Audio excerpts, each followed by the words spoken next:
Hi. இன்னைக்கு November 10, 2024. இன்னைக்கு Hindu news பேப்பரில் வந்த 2 முக்கியமான கரண்ட் அஃபேர்ஸ் ரிலேட்டடாக நம்ம பார்க்க போகிறோம். ஒன்று, climate சேஞ்ச் ரிலேட்டடாக என்னென்னா, இந்தியா climate நெகோசியேஷன்ஸ் ரிலேட்டடாக ஒரு சில காம்ப்ரமைஸ் பண்ணவே கூடாது அப்படின்ட்டு இருக்காங்க. அதை பற்றி இன்றைக்கி பேசியிருப்பாங்க நியூஸில். அது என்ன அப்படின்னா, டெவலப்டு கண்ட்ரிஸ் வந்து அவங்களோட climate ஃபினான்ஸை வந்து இன்க்ரீஸ் பண்ணணும் அப்படின்னு சொல்லியிருப்பாங்க. ஆல்ரெடி $100 பில்லியன் வந்து கலெக்டிவாக கொடுக்கணும் அப்படிங்கிற மாதிரி பேசியிருந்தாங்க. அதுவே இன்னும் பெரிய லெவலில் அச்சீவ் பண்ணல. ஆனால் இப்போது இந்தியா அதை இன்க்ரீஸ் பண்ணணும்னு சொல்லியிருக்காங்க. மேபி அவங்க சொன்னது வந்து இப்போ கொடுத்துக்கிட்டு இருக்கிறத விட இன்னும் அதிகமாக கொடுக்கணும். அதாவது அந்த $100 அச்சீவ் பண்ணுறதுக்கு இப்போ கொடுக்குறத விட ஜாஸ்தியாக கொடுக்கணும்னு கூட சொல்லியிருப்பாங்க. அதே மாதிரி பாரிஸ் அக்ரிமெண்ட்லேருந்து எந்த விதமான டீவியேஷனும் இருக்கக்கூடாது, அந்த ரூல்ஸ் எல்லாம் கரெக்டாக ஃபாலோ பண்ணணும் அப்படின்னு சொல்லியிருப்பாங்க. பாரிஸ் அக்ரிமெண்ட் அப்படின்னா அது 2015 கான்ஃபரன்ஸ் ஆஃப் பார்ட்டிஸ் 21 அப்படிங்கிற நேமில் வந்து அதை கன்வீன் பண்ணியிருப்பாங்க. அதில் சில இம்பார்ட்டண்ட் டைரக்ஷன்ஸ்லாம் கொடுத்துருப்பாங்க. அதாவது குளோபல் எமிஷன் வந்து 2030 வந்து 43% வந்து நம்ம குளோபல் எமிஷன் வந்து ரெடியூஸ் பண்ணணும் அப்படின்னு சொல்லியிருப்பாங்க. அதே மாதிரி ப்ரீ இண்டஸ்ட்ரியல் லெவலில் இருந்து குளோபல் ஆவரேஜ் டெம்பரேச்சர், அதாவது குளோபலோட ஆவரேஜ் டெம்பரேச்சர் 2 டிகிரி செல்சியஸ்குள்ளேயே கட்டுப்படுத்தி வைக்கணும் அப்படின்னு சொல்லியிருப்பாங்க. அதாவது ஃபார் எக்ஸாம்பிள் இப்போது ப்ரீ இண்டஸ்ட்ரியல் லெவல், அதாவது 1850s வச்சுக்கலாம். அந்த டைமில் குளோபல் ஆவரேஜ் டெம்பரேச்சர் வந்து ஒரு 25 டிகிரி செல்சியஸ் இருக்குது அப்படின்னா, இப்போது இவங்க என்ன சொல்கிறாங்கன்னா, இந்த டிகிரி செல்சியஸ்லேருந்து 2 டிகிரிக்கு உள்ளே தான் நம்ம வந்து மெயின்டைன் பண்ணணும் அப்படிங்கிற மாதிரி சொல்கிறாங்க. அதாவது 27 டிகிரி செல்சியஸ்க்குள்ளே நம்ம வச்சுக்கணும் அப்படின்னு சொல்கிறாங்க. இது ஃபார் எக்ஸாம்பிள் சொன்னது. இந்த டெம்பரேச்சர் அவங்க சொல்லலை, பட் ஆனால் அவங்க சொன்னது 2 டிகிரி செல்சியஸ்க்குள்ளே. அதே நேரத்தில் முடிஞ்ச வரைக்கும் ரொம்ப முக்கியமான எஃபர்ட் என்னென்னா 1.5 டிகிரி செல்சியஸ்க்குள்ளேயே கண்ட்ரோல் பண்ணணும் அப்படின்னு வந்து சொல்லியிருக்காங்க. அது மட்டும் இல்லாமல் இந்த பாரிஸ் அக்ரிமெண்ட்டில் தான் ஐஎன்டிசி பற்றி பேசியிருப்பாங்க. I mean intended nationally determined contribution. India அவங்க என்ன மாதிரியான கமிட்மெண்ட் இந்த கிளைமேட் சேஞ்ச் அட்ரஸ் பண்ணுறதுக்கு வச்சுருக்காங்க, அது பர்டிகுலராக எமிஷன்ஸ் ரிலேட்டடாக என்ன மாதிரியான டார்கெட் செட் பண்ணுறாங்க அப்படிங்கிறதெல்லாம் இதில் சொல்லியிருப்பாங்க. அவங்க மட்டும் கிடையாது, ஒவ்வொரு கண்ட்ரிஸும் சொல்லியிருப்பாங்க. ஸோ இதுதான் பாரிஸ் அக்ரிமெண்ட். பாரிஸ் அக்ரிமெண்ட்டில் இது தவிர்த்து லாஸ் அண்ட் டேமேஜ் ரிலேட்டடாக பேசியிருப்பாங்க. அடாப்டேஷன் மிட்டிகேஷன் ரிலேட்டடாகவும் இதில் ஒரு சில விஷயங்கள்லாம் பேசியிருப்பாங்க. அதே மாதிரி 2022 ஒரு நியூ டார்கெட் வந்து பிளான் பண்ணிக்கிட்டு இருக்காங்க. அது என்னென்னா நியூ கலெக்டிவ் குவான்டிஃபைட் கோல் அப்படின்னு வந்து சொல்கிறாங்க, NCQG அப்படின்னு. 2009 கோப்பன்ஹேகன் எங்கே இருக்குன்னா டென்மார்க்கில் இருக்குது. அங்கே கிளைமேட் சேஞ்ச் ரிலேட்டடாக இந்த மாதிரியான ஒரு கான்ஃபரன்ஸ் ஆஃப் பார்ட்டிஸ் நடத்தியிருப்பாங்க. அதில் தான் ஃபஸ்ட்டு கோப்பன்ஹேகன் அக்கார்டு அப்படிங்கிற மாதிரி ஒன்று கொண்டு வந்திருப்பாங்க. பேசிக் கண்ட்ரிஸ் எல்லாம் சேர்ந்து டாலர் வந்து கலெக்டிவாக டெவலப்டு கண்ட்ரிஸ் எல்லாருமே சேர்ந்து டெவலப்பிங் கண்ட்ரிஸ்க்கு வந்து கொடுக்கணும், மொபிலைஸ் பண்ணணும் அப்படின்னு வந்து சொல்லியிருப்பாங்க. இந்த $100 பில்லியன் டார்கெட்டை நம்ம 2015 ரிவ்யூ பண்ணலாம் அப்படின்னு வந்து அதில் தான் சொல்லியிருப்பாங்க. இந்த மாதிரி 100 பில்லியனை வந்து நாம் வந்து கலெக்ட் பண்ணணும் அப்படின்னு. ஆனால் இன்னும் பெருசாக ரீச் பண்ணல. அதே நேரத்தில் இதில் நிறையா பிரச்சனைகள், இஷ்யூஸ் இருக்குது. அது என்ன அப்படிங்கிறதையும் பார்ப்போம். But at the same time Paris agreement வந்து ஒரு லீகலி பைண்டிங். அது என்ன லீகலி பைண்டிங் அப்படின்னா, இப்போ நம்ம ஒரு 2 பார்ட்டிஸ் இருக்காங்க, அவங்க 2 பேர் ஒரு கான்ட்ராக்ட்குள்ளே போகிறாங்க. அது லீகலி பைண்டிங் கான்ட்ராக்டாக இருக்கிற பட்சத்தில் யாராவது ஒரு பார்ட்டி அந்த அக்ரிமெண்ட்டில் இருக்கிற டேர்ம்ஸை வயலேட் பண்ணிட்டாங்க அப்படின்னா இன்னொரு பார்ட்டி கோர்ட்டுக்கு போகலாம். ஐ மீன் லீகலி என்ஃபோர்ஸபிள். அதுதான் லீகலி பைண்டிங் அப்படின்னு சொல்கிறது. ஓகே, சரி. இப்போது இந்த மாதிரியான இப்போ $100 பில்லியன் எல்லாம் இவங்க டார்கெட் செட் பண்ணிட்டாங்க. அப்போ இதெல்லாம் அச்சீவ் பண்ணுறதுல என்ன மாதிரியான பிரச்சனைகள் இருக்குது அப்படின்னு பார்த்தோம்னா, முக்கியமான பிரச்சனை என்னென்னா கிளைமேட் ஃபினான்ஸுங்க அவங்களுக்கு ஏற்ற மாதிரி ஒரு சில விஷயங்களை இன்டர்பிரேட் பண்ணிக்கிறாங்க. இப்போது ஒரு சில கண்ட்ரிஸ் என்ன சொல்கிறாங்கன்னா, க்ளீன் எனர்ஜியில் இன்வெஸ்ட் பண்ணாலே அது வந்து கிளைமேட் ஃபைனான்ஸ் தான் அப்படிங்கிற மாதிரி நினைக்கிறாங்க. ஏன்னா இப்போ இன்னொரு ஒரு சில கண்ட்ரிஸ் என்ன சொல்கிறாங்க அப்படின்னா, இல்லை கிளைமேட் ஃபைனான்ஸ் அப்படிங்கிறது வந்து ஒரு செப்பரேட் ஃபண்டு. ஏன்னா நம்ம க்ளீன் எனர்ஜியில் இன்வெஸ்ட் பண்ணோம்னா அது கண்ட்ரியோட எக்கனாமிக் டெவலப்மெண்ட்டோட சேர்ந்ததாக போயிடும். கிளைமேட் ஃபைனான்ஸ் அப்படிங்கிறது ஒரு செப்பரேட் ஃபண்டு தான் அப்படிங்கிற மாதிரி சொல்கிறாங்க. ஸோ இதுலேயே ஒரு சில தெளிவெல்லாம் இல்லாமல் இருக்காங்க. இதுக்கடையில் 2022 OECD, organisation of economic cooperation and development, அவங்க என்ன சொல்லியிருப்பாங்கன்னா 100 பில்லியன் டார்கெட்லாம் அச்சீவ் பண்ணியாச்சு அப்படிங்கிற மாதிரி சொல்லியிருப்பாங்க இவங்க ஒரு இன்டர்பிரிட்டேஷனில். ஸோ இப்படி ஒவ்வொருத்தவங்க ஒவ்வொரு செக்ஷன் ஆஃப் குரூப் வந்து ஒவ்வொரு விதமாக அதை புரிஞ்சுக்கிட்டாங்க. அதுவே ஒரு காம்ப்ளிகேட்டடான சுச்சுவேஷன் கொண்டு போய் விட்டுருச்சு. இந்த அக்ரிமெண்ட்டோட ப்ராக்ரஸ் அஃபெக்ட் பண்ணுறதுக்கு சில விஷயங்களும் இருக்குது. அதுவும் என்ன அப்படிங்கிறத இந்தியா வந்து சொல்லியிருப்பாங்க. அது என்ன அப்படின்னா, கிளைமேட் ஃபினான்ஸ் அப்படிங்கிற பேரில் ஒரு ஷார்ட் டேர்ம் ப்ராஃபிட்டை வந்து அடைகிறதுக்கு வந்து சில கம்பெனிஸ் எல்லாம் இன்வெஸ்ட் பண்ணுவாங்க. ஃபார் எக்ஸாம்பிள் இப்போ எதுக்கு இந்த கிளைமேட் ஃபினான்ஸ் பண்ணுறோம், அதுவும் பர்டிகுலர் டெவலப்டு கண்ட்ரிஸ் வந்து டெவலப்பிங் கண்ட்ரீஸ்க்கு வந்து ஃபண்டு ப்ரொவைட் பண்ணுறாங்க. அது எதுக்கு? கிளைமேட் சேஞ்சினால் ஏற்படுற நெகட்டிவ் எஃபெக்ட்ஸை மிட்டிகேட் பண்ணுறதுக்கு. ஸோ ஒரு க்ளீன் எனர்ஜி ப்ராஜெக்ட் வந்தது அப்படின்னா அது பர்டிகுலராக பூருக்கு வந்து அது அஃபோர்டபுளாகவும் சஸ்டைனபிளான ஆக்சசிபிலிட்டியும் கொடுக்கணும். ஆனால் அதை கொடுக்காம அதை இன்வெஸ்ட் பண்ணுற கம்பெனி தன்னோட வெறும் ப்ராஃபிட்காக மட்டும் அதை யூஸ் பண்ணிக்கிட்டாங்க அப்படின்னா அப்போது அந்த இன்வெஸ்ட்மெண்ட்டில் பிரயோஜனமே கிடையாது. ஸோ வெறும் ஷார்ட் டேர்ம் ப்ராஃபிட்காக இருக்கக்கூடாது அப்படிங்கிறத சொல்லியிருப்பாங்க. அதே நேரத்தில் இந்த பாரிஸ் அக்ரிமெண்ட்டில் யாரெல்லாம் சைன் பண்ணலையோ அவங்களுக்கெல்லாம் ஃபண்டு கொடுக்கக்கூடாது அப்படின்னு சொல்லியிருப்பாங்க. ஏன்னா அவங்க ஃபண்டை வாங்கிட்டு நாளைக்கு இந்த பாரிஸ் அக்ரிமெண்ட்டில் சொன்ன சில டேர்ம்ஸ் அண்ட் கண்டிஷன்ஸ் எல்லாம் ஒழுங்காக ஃபாலோ பண்ணாமல் போயிட்டாங்கன்னா நம்ம கேட்க முடியாது அப்படிங்கிறது தான் அதோட விஷயம். இந்தியா இதில் ஒரு சில வே ஃபார்வர்ட் பாயிண்ட் மாதிரியும் ஒன்று சொல்லியிருப்பாங்க.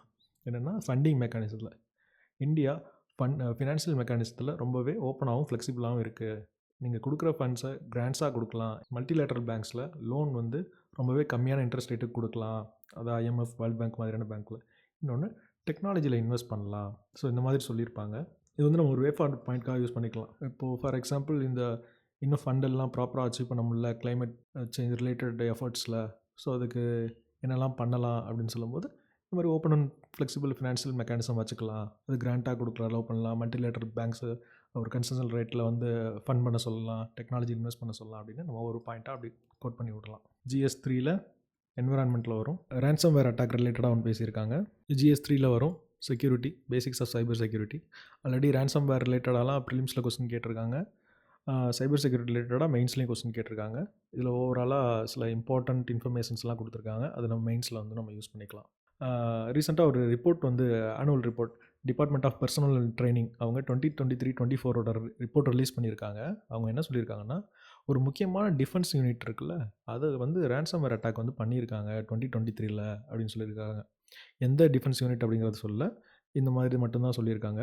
ஸோ நமக்கு தெரியும் ரேன்சம்வேர் அட்டாக் அப்படின்னா என்னென்னா கம்ப்யூட்டரை ஹேக் பண்ணி பிளாக் பண்ணி வச்சுக்கிடுவாங்க. உள்ளே இருக்கிற ஃபைல்ஸ் எல்லாம் நம்ம பணம் கொடுத்தா தான் அதை வந்து ஓப்பன் பண்ணி விடுவாங்க.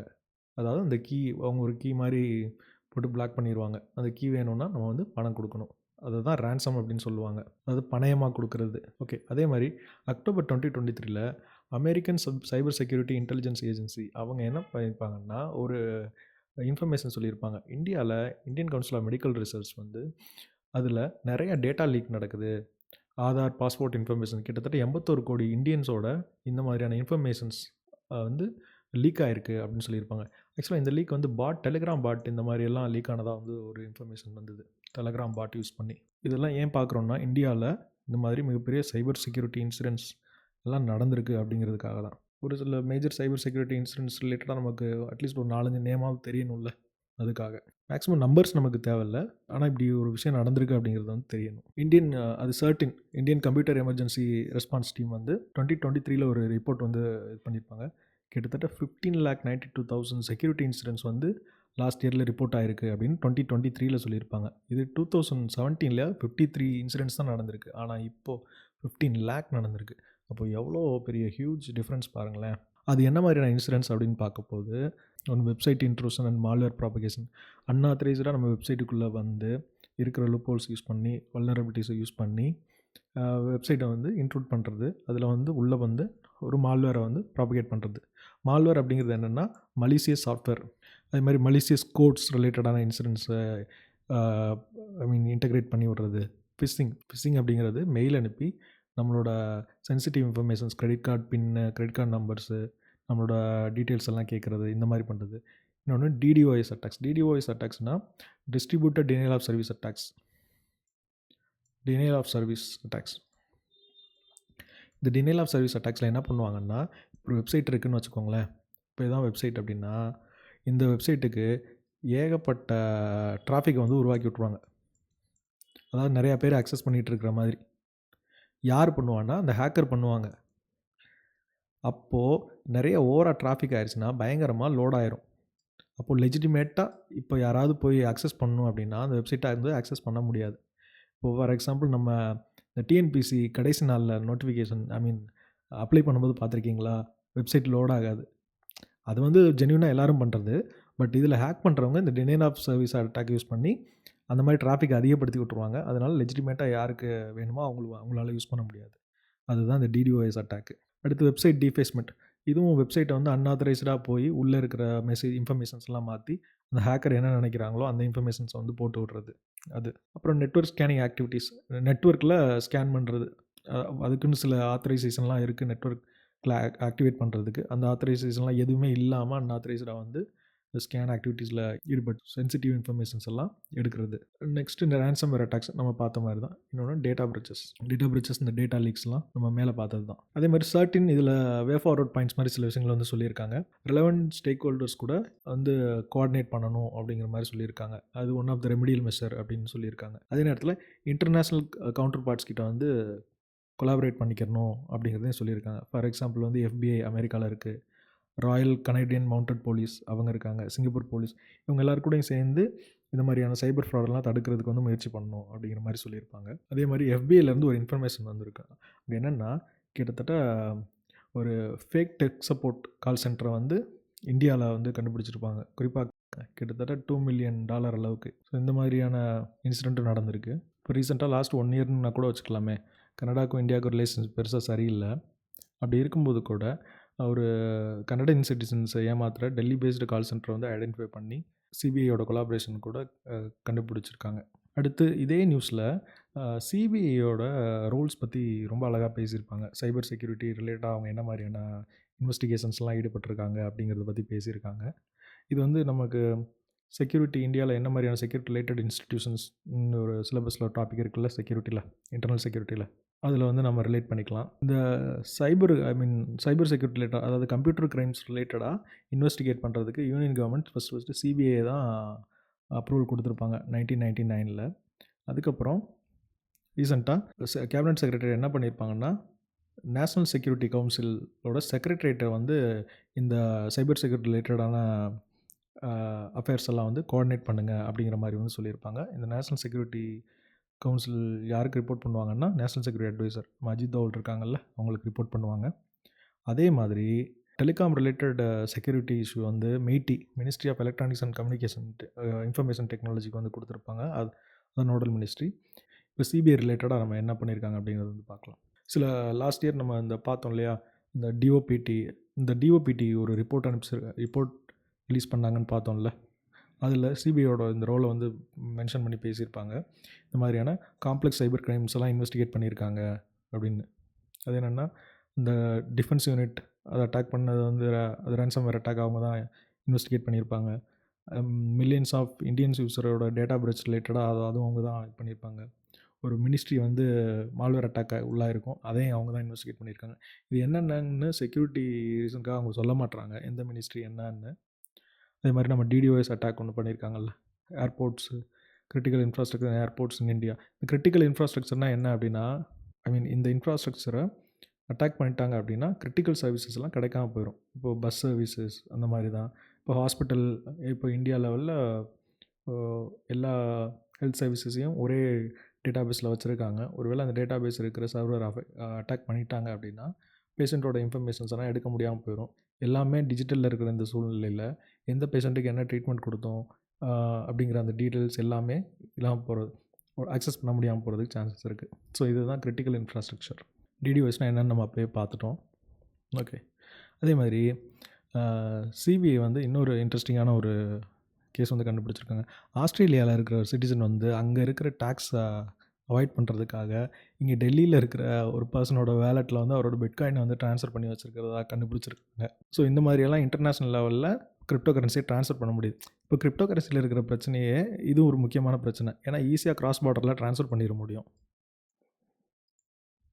இப்போ ஆஸ்திரேலியாவிலேருந்து இப்போது இந்தியாவுக்கு ட்ரான்ஸ்ஃபர் ஆகிடுச்சா, அப்போது ஒரு இன்வெஸ்டிகேஷன் ஏஜென்சி ஆஸ்திரேலியாவில் இந்த ஆள் டேக்ஸ் ஃப்ராட் பண்ணியிருக்காருன்னு கண்டுபிடிச்சா, இப்போ இந்தியா கிட்ட வந்து இதெல்லாம் விசாரிக்கணும். ஸோ இன்வெஸ்டிகேஷனை வந்து காம்ப்ளெக்ஸ் ஆக்கிடுது. ஸோ அப்போ என்னென்னா, இதுக்கு தான் அவங்க சர்டின் மேலே சொல்லியிருப்பாங்க அந்த வே ஃபார்வர்டில் இன்டர்நேஷ்னல் லெவலில் கொலாபரேஷன் இருக்கணும் அப்படின்னு. ஸோ அந்த கொலாபரேஷன் இருந்தது அப்படின்னா டக்குன்னு வந்து இந்த மாதிரி ஆள் என்னன்னு பார்த்து தூக்கிடலாம்.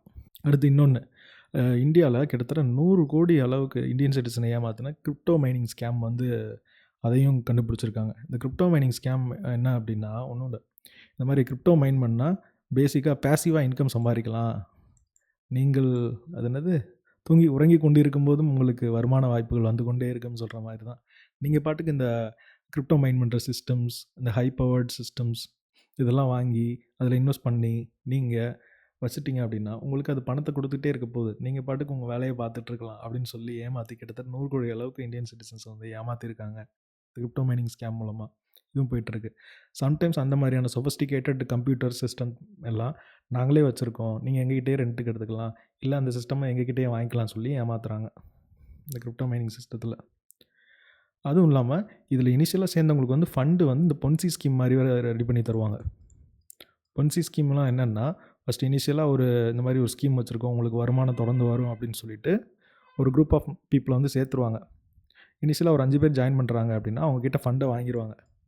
அடுத்து இன்னொரு 5 பேரை ஏமாற்றி அவங்கக்கிட்ட ஃபண்டு வாங்கிட்டு ஏதோ இவங்க சம்பாரித்த காசு மாதிரி, ஐ மீன் இவங்க இன்வெஸ்ட்மெண்ட்லேருந்து கிடைச்ச ப்ராஃபிட் மாதிரி ஃபஸ்ட்டு சேர்ந்த 5 பேருக்கு வந்து கொடுப்பாங்க. ஸோ நியாயமாக பார்த்தா எதுவுமே கடைசியில் சம்பாதிச்சிருக்க மாட்டாங்க ஒரிஜினலாக. கடைசியில் மொத்தமாக ஒரு பெரிய அமௌண்ட் வரும்போது அதை இந்த பொன்சி ஸ்கீம் யார் பண்ணாங்களோ அந்த ஸ்கேமர்ஸ் எடுத்துகிட்டு எஸ்கேப் ஆயிடுவாங்க. அதே மாதிரி தான் இந்த கிரிப்டோ மைனிங்லேயும் வந்து பண்ணியிருக்காங்க. அதே மாதிரி சிபிஐ இன்னொரு கேஸ் வந்து இன்வெஸ்டிகேட் பண்ணியிருக்காங்க, investment and loan app frauds. இது இந்தியாவிலேருந்து நெய்பரிங் கண்ட்ரீஸ்லேருந்து இந்தியன் சிட்டிசனை ஏமாற்றிக்கிட்டு தான் இருக்காங்க. இந்தியாவிலையும் ஒரு சில குரூப் வந்து இது மாதிரி இருக்காங்க. அதே மாதிரி சிபிஐ வந்து இந்த ரிவர்ஸ்டு டிரான்சாக்ஷன் ரிலேட்டடாகவும் ஒரு சில ஸ்கேமை வந்து கண்டுபிடிச்சிருக்காங்க. அதுவும் பர்டிகுலராக அந்த யூகோ பேங்க். இது என்ன ரிவர்ஸ்டு டிரான்சாக்ஷன்னா என்ன அப்படின்னா, இப்போ ஒரு ஏ அப்படிங்கிற பேங்க் இருக்குதுன்னு வச்சுக்கோங்களேன், பின்னு ஒரு பேங்க் இருக்குது. இப்போது ஒரு பர்சன் வந்து எக்ஸுங்கிற பர்சன் ஒய் காசு அனுப்புகிறாரு அப்படின்னா, இந்த பேங்க்லேருந்து இந்த ஐஎம்பிஎஸ் மூலமாக இந்த பேங்க்குக்கு வந்து அனுப்புகிறார், ஏ பேங்க்லேருந்து பிக்கு. ஐஎம்பிஎஸ்னால் இமீடியட் பேமெண்ட் ட்ரான்சாக்ஷன். ஓகேவா? இந்த இமீடியட் பேமெண்ட் சர்வீஸ் அனுப்பிட்டாருன்னா உடனே பணம் வந்து இங்கே போயிடும். இப்போ 1 லேக் அனுப்புகிறாருன்னா பிக்கு வந்து 1 லேக் போயிடுச்சு. ஆனால் இந்த ஏ பேங்க்கில் இருக்கிற லூப் ஹோல்ஸையோ இல்லை அந்த சிஸ்டமில் இருக்கிற வல்னரபிலிட்டிஸோ பயன்படுத்தி அந்த ஃபண்டை வந்து ரிவர்ஸ் எடுத்துடுறாரு.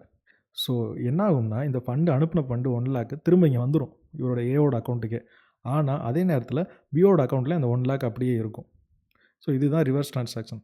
இப்படி பண்ணியே கிட்டத்தட்ட 820 crores வரைக்கும் ஸ்கேம் பண்ணியிருக்காங்க. அதை ஐடென்டிஃபை பண்ணி அப்புறம் அந்த பேங்க்கில் இருக்கிற வல்னரபிலிட்டிஸ் எல்லாம் சரி பண்ணி இந்த மாதிரியெல்லாம் பண்ணியிருக்காங்க. ஸோ என்னென்னா, பேங்க்குக்கு இப்போ கலெக்டிவாக 1 lakh rupees வந்து நஷ்டம். இந்த பேங்க்குக்கு ஒன்று ட்ரான்ஸ்ஃபர் ஆயிடுச்சுன்னு காமிச்சிருச்சு. இந்த பேங்க்கில் இந்த 1 லட்ச ரூபாய் இருக்குது, இந்த பேங்க்லேயும் திரும்ப இவங்க எடுத்துட்டாங்க. ஸோ 1 லட்ச ரூபாய் இந்த மாதிரி மல்டிபிள் அக்கௌண்ட்ஸ்க்கு மாற்றி 820 கோடி ரூபாய் வந்து ஸ்கேம் பண்ணியிருக்காங்க. ஓகே, இது சைபர் செக்யூரிட்டி ரிலேட்டடாக ஒரு இம்பார்ட்டன்ட் கண்டென்ட்ஸ் வந்து பார்த்துருக்கோம். கிளைமேட் சேஞ்ச் ரிலேட்டடாகவும் நான் வந்து பார்த்துருக்கோம். இதெல்லாம் நம்ம எக்ஸாம்பிளாக கோட் பண்ணுறதுக்கு யூஸ் பண்ணிக்கலாம். நம்ம பேப்பரில் படிச்சுக்கிட்டு இருக்கும்போதே நமக்கு வந்து அட்வான்டேஜஸ், டிஸ்அட்வான்டேஜஸ், வே ஃபார்வர்டு இந்த மாதிரி வந்து பாயிண்ட்ஸ் கிடைக்கும். நம்ம அதை வந்து நம்மளோட ஆன்சருக்கு ஏற்ற மாதிரி நம்மளே செக்ரிகேட் பண்ணி வச்சுக்கணும். இந்த பிடிஎஃப் வந்து டிஸ்கிரிப்ஷனில் இருக்கிற டெலகிராம் லிங்க்கில் வந்து கொடுக்குறேன். வேறு ஏதாவது கமெண்ட்ஸ் ஏதாவது நீடு இருந்தாலும் நீங்கள் கமெண்ட்டில் சொல்லுங்கள். தேங்க்யூ.